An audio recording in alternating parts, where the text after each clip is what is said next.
Le thème du sommet des BRICS de cette année est favoriser un partenariat BRICS de haute qualité, inaugurer une nouvelle ère pour le développement mondial.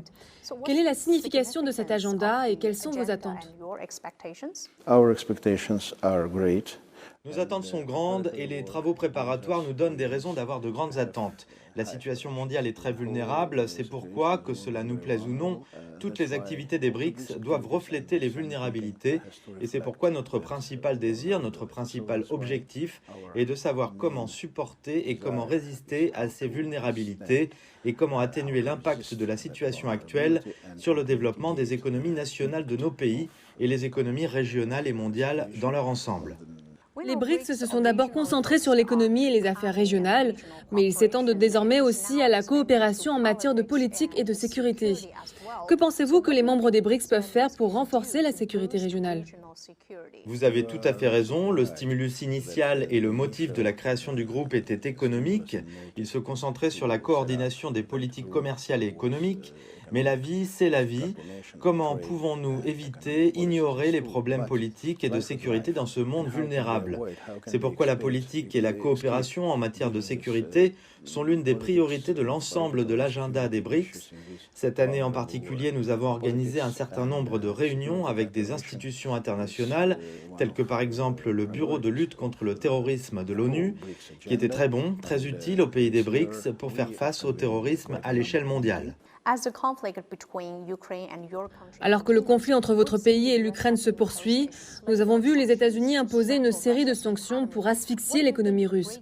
Que pensez-vous que les membres des BRICS peuvent faire pour réduire leur dépendance au dollar américain et se protéger contre les pressions économiques américaines? Personne ne peut nier que pour un groupe de pays, ce que nous appelons arrestation politique est la raison, le motif et l'opportunité de maintenir une position supérieure dans l'économie mondiale, de prétendre pousser plus loin leur approche hégémonique dans la politique internationale, que les conflits ukrainiens sont un instrument pour ces pays de déformer l'économie russe, de l'amener à la distorsion et à l'asphyxie. C'est la réalité et nous y faisons face les yeux ouverts. L'un des effets secondaires de cette politique est le fait que de plus en plus de pays peuvent voir qu'une approche agressive peut être dirigée vers eux ainsi, et ceux qui poursuivent ce genre de politique hégémonique n'arrêteront jamais de rompre tout accord pour briser tout mécanisme de coopération afin d'atteindre leurs objectifs.